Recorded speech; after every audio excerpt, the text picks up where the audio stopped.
Some people at 40 make 50,000 and build real wealth. Others make 150,000 and have nothing to show for it. So what's going on? Because if income doesn't determine outcome, then something else must. So in this video, I'm going to break down 7 shocking money statistics that show why most people get stuck, and more importantly, the exact frameworks to beat each one. So let's start with the biggest. 50% of 40-year-olds say they live paycheck to paycheck. This statistic is brutal because living paycheck to paycheck doesn't just mean stress. It means you can work very hard for many years and still have nothing to show for it financially. You're just stuck in this repeated loop of trying to hit your goals. And on top of this cycle leaves you no room to breathe, right? No room to make a mistake, no room for error. Maybe in your 20s you can live like that, but in your 40s you have a lot of responsibility. And so you're also time poor, which means that you just don't have enough time to keep getting this wrong. But the good news about living paycheck to paycheck is that it's actually quite a simple problem to solve. So step 1 is calculate your minimal viable income. This represents the lowest amount of money that you can live on every month. Now, of course, this is not the lifestyle that you want, right? You're not thriving here, you're just surviving. And I get it, you don't want to live like a college student forever. I understand, but that's not at all what I'm saying. What I'm saying is that you need to find your baseline. Because if you find your baseline, you can stop being a slave to your lifestyle. Because temporarily saving the difference between what you make and what you need is exactly what will fund this change. Without it, it's impossible. But with it, you can absolutely do it. And that leads us on to the next step. Step 2 is to live on your minimal viable income for 3 months. And of course, this will be uncomfortable. But that's kind of the point. Because right now, you're not optimizing for comfort. Right? You're trying to get yourself out of this financial loop. And temporary pressure is often the fastest way to permanent change. If you can do this for 3 months, then 2 things will happen. You'll prove to yourself that you can live on much less than you think. And you'll create breathing room where there currently is none. And once that breathing room exists, you stop living paycheck to paycheck. You stop living month to month, and you're then able to start building. Now, if paycheck to paycheck is one of the biggest reasons why people get stuck, then housing is the reason why they first get there. People in their 40s spend 35% of their income on housing. This one is dangerous because housing doesn't just take your income, it also takes your options. When too much of your income is locked into where you live, then it makes other things much harder, like building an emergency fund or saving or investing for retirement. And this can happen even if you have a decent income because it's all relative. And so if you've got an oversized fixed cost every single month, it really will make everything else harder. I remember in the early 2000s when the average house used to cost around 3 times the average salary. Now it's about 7 times. That's not a small shift. In fact, that explains why so many people have so much of their money going into housing every single month. So if you're in your 40s and you want to improve your finances quickly, then the most highest leverage thing you can do is to reduce your monthly payments for housing. Now you might think, I can't do that. But just listen for a second, because this is where it gets interesting. Because there's another stat that says that 1 in 5 people could lower their monthly payments if they just remortgaged. But they don't. And that's kind of crazy because this is sort of leaving money on the table. In fact, in finance, we would call this a quick win. It's not a lot of effort for a big return. So why don't people do it? But according to the research, there is actually one reason why this happens, and it's that people haven't seen the numbers, and this then doesn't create any urgency. They don't understand how much they're leaving on the table, and if they did, things would change. So don't guess here. Don't assume you can't save money. If you haven't looked at your rates in the last 24 or 48 months, then it's worth looking at them because you might be paying a laziness tax. Just because you're not doing it, you're paying more. So look, shop around, run the numbers, and if there's savings to be made, then make them, take them. Now, even if your numbers aren't so bad on paper, there's another problem that really hits hard at this age, and it messes with a lot more people than people realize. 40% of people in their 40s say they feel financially behind. This one really matters because feeling behind quietly builds urgency, and urgency drives people to make bad decisions with their hard-earned money. But feeling behind doesn't come down to how much you make. You can make 50,000 a year and feel fine. You can make 150,000 a year and feel behind. It's not about earnings, it's about focus. And people focus on income when they should focus on wealth. Income is what you make. Wealth is the gap between what you make and what you spend. And it's building wealth that's the real game changer. We only need to look at what companies do to understand why this works. Corporations don't just focus on revenue. They focus on profit because profit tells them how much of what they make they keep. And that gives them 2 levers to pull on for growth. Right? They can increase their revenue or they can reduce their costs. And that's exactly what you should do too, because when you're focusing on income, you only have 1 lever to pull on, make more money. But if you focus on wealth, then you have 2 levers to pull on, make more money or reduce your expenses. And pulling on both levers at once is how people catch up fast. So here's a framework for that. It's called RISE. And the power of it comes from doing all the steps in order. So the first step is to reduce spending. Most people have far more waste in their spending than they realize. And when you list everywhere your money goes, you start to realize that a huge percentage of your spending adds very little to your life. And that's good news because that means you can cut your spending without affecting your lifestyle as much as you fear. You don't need to become miserable. You just need to stop funding things that don't matter.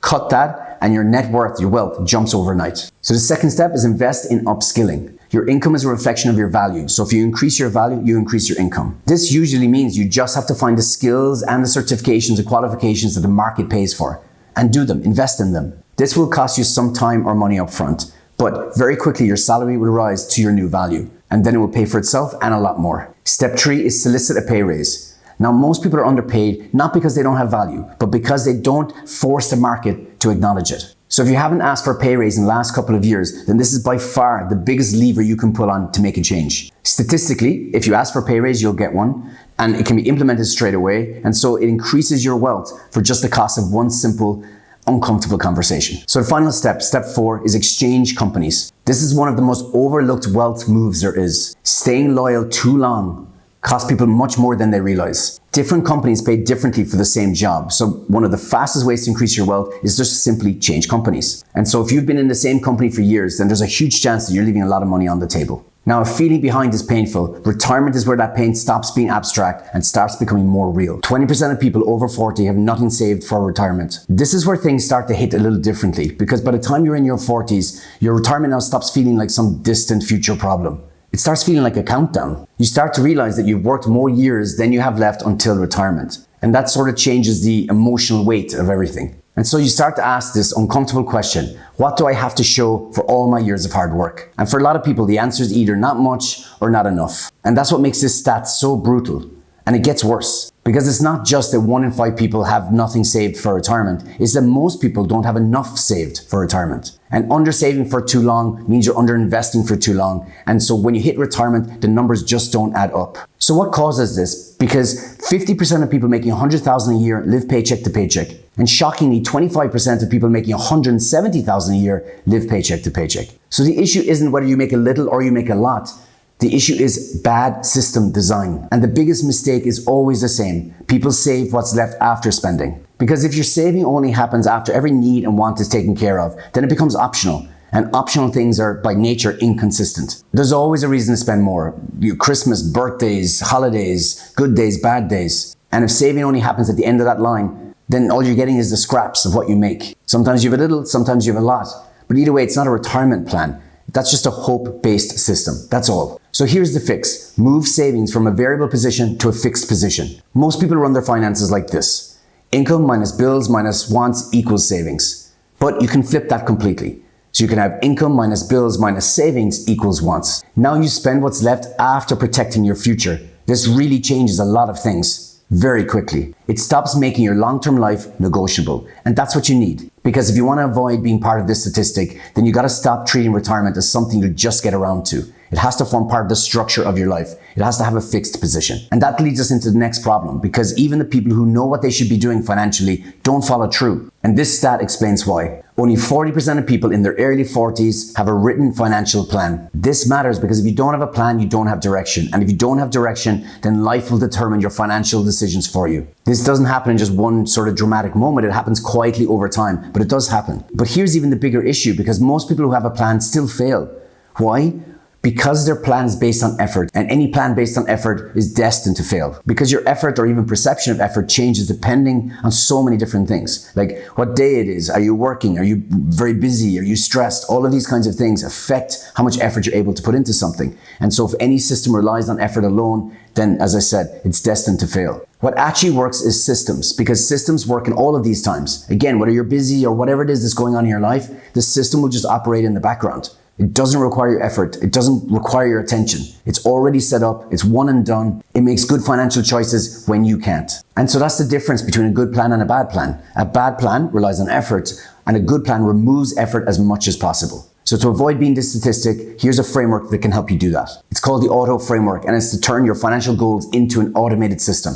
A is absolute obligations. So here you got to automate everything that you need for survival. Things like rent, mortgage, utilities, insurance, debt repayments, all that kind of stuff that keeps your life functioning. So then you have U for upgrades. So here you want to automate everything that makes your life better. Things like education, skills, health. These are quality of life multipliers. And so a little investment here makes for a healthier, wealthier you. T for treats. So here you want to automate things that are big, right? Because life really comes down to some big moments. And so you want to save for them. You want to have fun. So these are things like family holidays, maybe your dream car, that kind of stuff. Automate a little bit of money towards that every single month. So to the last but not least is O for optimization. Here's where you want to automate your financial future.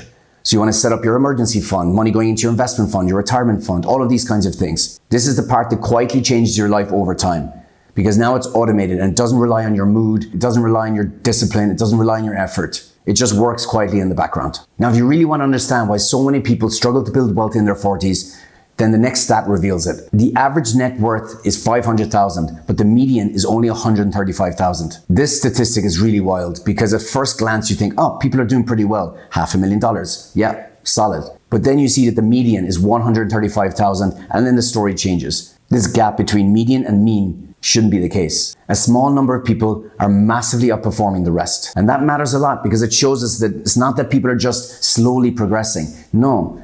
A small group of people are doing what most people don't do with money. And if that's the case, then we have to ask the question, what exactly are they doing? And the answer here isn't some rich mindset thing. No, in fact, it's often more mechanical. It comes down to leverage. It comes down to what they get out for what they put in. Most people try to increase wealth by increasing their effort, whereas a small number of people try to build wealth through increasing the return on effort. And if you think like that, it will change everything if you let it. So if you start thinking in terms of leverage, then your net worth will skyrocket. And so here's a framework for that. So the framework is called leverage, and it identifies 8 areas in your life where you can multiply things without adding more effort. Here they are. Learning. Here you want to leverage your unique talents and curiosities into developing high value skills. You don't want to just collect facts, you want to build rare abilities. Equity. You can't get rich renting out your time. So own parts of businesses, real estate, or intellectual property. Leverage assets that appreciate in value without requiring your attention day to day. Visibility. We have absolutely moved from the industrial age to the digital age. Attention is currency. So use social media, blogs, or podcasts to broadcast your message and expertise. A strong personal brand attracts opportunities to you. Engineering. Build systems that work for you 24/7. So use softwares and apps or AI to handle repetitive tasks. Automate your life, finances, and business operations, and this reduces drag. Relationships. Your net worth is often tied to your network. Relationships compress time. High-level access can help you bypass years of grinding. So cultivate mentors, partners, investors. People do business with those they know and like. Assets. Here you want to turn money into capital. You want to deploy money to make more money. Use debt strategically. Mortgages, business loans. Acquire larger assets. Reinvest dividends when you can. Trigger the power of compounding. Governance. This is all about decision making. Leverage your judgment. One right decision can be worth more than 1,000 hours of labor. Clear thinking is a competitive advantage. So focus on high stake choices. Who to marry, what business to start, where to live. These are the things that really matter. Efficiency. This is all about time optimization. So you want to protect that finite resource, time. Delegate low-value tasks if you can. Outsource cleaning or admin or errands. Buy back your time wherever possible so you can reinvest it into higher forms of leverage. And this all leads to the final stat, because once you create a big gap between what you make and what you spend, then you got to do something with it. 70% of millionaires say that consistent investing, not high income, was the single biggest factor in building wealth. This is the part that people want to skip to, right? Because once you've increased your leverage and you've increased your income and you've reduced your expenses and you've increased that gap between what you make and what you spend, then you do start to have to ask yourself, yeah, how do I invest? What do I invest in? But the first thing to note here is it's not just investing, it's consistent investing. These millionaires didn't get wealthy by trying to get rich in one stock or chase the next trendy stock. No, they got rich by putting capital to work over time. Now, when it comes to the investing part, of course, there's an endless number of assets you can invest your money in. And honestly, if you understand some asset class like real estate or stocks or whatever it might be, or jewelry, who knows? If you understand it well, then maybe you should focus your attention there. But for most people, they don't really understand much about asset classes. And so a great place to invest when that's the case is into index funds. The argument against index funds is that you can get a higher return by investing in individual stocks. And though that can be true, it's a significantly harder thing to do. In fact, 90% of fund managers, professional fund managers, can't do it. They can't outperform the market. So the likelihood is you won't be able to. You'll spend a lot of time researching a lot of stocks, worrying about it all the time, and in the end, you'll have nothing really to show for it. Your better option is to invest in the market. And that's what you're doing when you invest in ETFs, when you invest in index funds. An index fund is a diversified way to get normal returns in the market. And that's all you need. Normal returns is enough. You don't need to outperform the market. You just need to invest in it consistently. That's what the stats say. That's what gets results. So look, if you take one thing from this video, please make it this. Most people don't end up in these bad money statistics out of one huge mistake. They get there quietly over time. You're not fixing leaks, not changing habits, not creating new systems, not having leverage. This is how they get there. But that means there's good news, because if that's how you get there, well, then that's kind of how you get out of there. If you change your inputs, you change your outputs. So if you do fix the leaks, you do change your habits, you create new systems, you use your leverage, then you will get better outcomes. It kind of really is as simple as that. So if you like this video or you got any value from it at all, please consider liking or subscribing. That would be great. My channel's quite new, so I would really appreciate it. And I'll see you in the next one.